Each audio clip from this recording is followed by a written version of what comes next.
Hello' everyone আৰু এইখিনি clip হ'ল শনিবাৰৰ।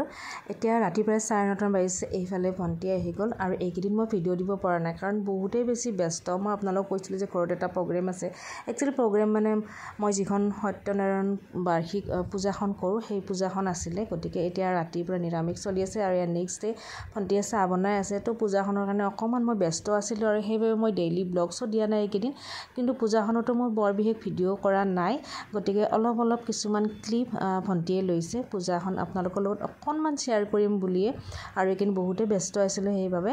আৰু এতিয়াৰ পৰা ডেইলি ব্লগ দিম। সেইফালে পুৰোহিত আহি গ'ল। তো সেই ক্লিপ কিছুমান আজি আপোনালোকৰ লগত পূজা ভাগৰ অলপ আপোনালোকৰ মাজত শ্বেয়াৰ কৰিলোঁ। যদি আপোনালোকৰো ভাল লাগে সৰু ব্লগ এটা লাইক কমেণ্টখিনি কৰিব। লগ পাই আছোঁ নেক্সট ডেইলি ব্লগছৰ সৈতে। আজি অকণমান আপোনালোকৰ লগত শ্বেয়াৰ কৰিলোঁ কিহত ব্যস্ত আছিলোঁ এইখিনিয়ে। আৰু এইখন মোৰ বাৰ্ষিক পূজা হয়, সত্যনাৰায়ণ পূজা।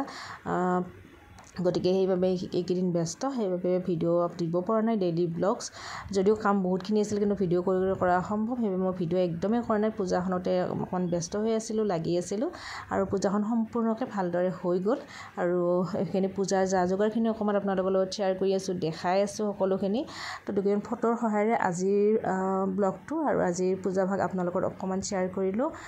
তো ভণ্টি আহি গ'ল আৰু তাই যে মোক বহুতখিনি হেল্প কৰিছে। জানেইতো ঘৰত কিবা এটা মানে থাকিলে পূজা বা তেনেকুৱা সময়ত অকণমান কোনোবাই হেল্প কৰি দিলে, যিহেতুকে মই অকলশৰেতো বহুতেই বেছি মনটো ভাল লাগে বা অকণমান নিজেও ৰিলিফ পোৱা যায়। তো তাই আহি বহুতখিনি সহায় কৰিলে আৰু সঁচাকৈ বহুত বেছি ধন্যবাদ তাইক মানে ভিডিঅ'ৰ জৰিয়তে।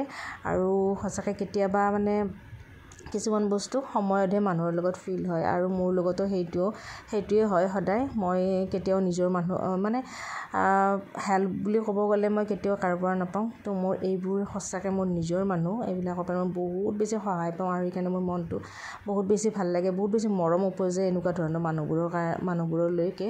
আৰু এইফালে অকণমান পূজা বুলি মানে অকণমান মানে ফ্ৰেণ্ড অকল মতা হৈছিল মানে ঘৰৰ মানুহবোৰ, তেনেকৈ বৰ বিশেষ মানুহ মতা হোৱা নাই। তো তাৰ কাৰণে মই পুৰীৰ ব্যৱস্থা কৰিছোঁ। যিহেতুকে পূজাখন মোৰ দুপৰীয়া 3টামান বজাৰ পৰা গধূলি প্ৰায় 5টা-6টাৰ ভিতৰত শেষ হৈছে। তো সেইখিনি সময়ত ভাত খোৱাৰ সময়টো গুচি যায়। তো সেইবাবে চাহৰ ব্যৱস্থা অকণমান কৰিছোঁ পুৰী তেনেকৈ। তো সেইখিনিও শ্বেয়াৰ কৰিলোঁ। এইখিনি পূজা ভাগ আৰু খুব সুন্দৰকৈ পূজা ভাগ হৈ গ'ল আৰু বহুত বেছি মনটো শান্তি লাগিছে কৰিব পাই। যিহেতুকে বাৰ্ষিক পূজা এইখন মোৰ আপোনালোকৰ লগত অলপকৈ প্ৰত্যেক বছৰে শ্বেয়াৰ কৰি আহিছোঁ। যিহেতুকে মই ভিডিঅ' কৰাটো অসম্ভৱ, কিন্তু যিমানখিনি পাৰোঁ অলপ কিছুমান আপোনালোকৰ লগত শ্বেয়াৰ কৰিছোঁ। তো ভিডিঅ'টো এনেকৈ মানে পূজা অৰ্চনাখিনি আজি দেখুৱালোঁ। লগ পাই আছোঁ আপোনালোকক মানে এতিয়াৰ পৰা ডেইলি ব্লগছ দিম। অকণমান এতিয়া ধুনীয়াকৈ আজৰি হৈ ল'লোঁ আৰু এইফালে বাবুৰো অকণমান গাটো বেয়া হৈ আছে। তো সেইবাবে ভিডিঅ'বোৰ কৰিব পৰা নাই ভালদৰে ডেইলি ব্লগছবোৰ। কিন্তু এতিয়াৰ পৰা ডেইলি ব্লগছ দিবলৈ আৰম্ভ কৰি দিম আৰু। তো চাই থাকিব ভিডিঅ'বোৰ। আজি দুকৈ ফটোৰ সহায়েৰে ভিডিঅ'টো সামৰণি মাৰিছোঁ।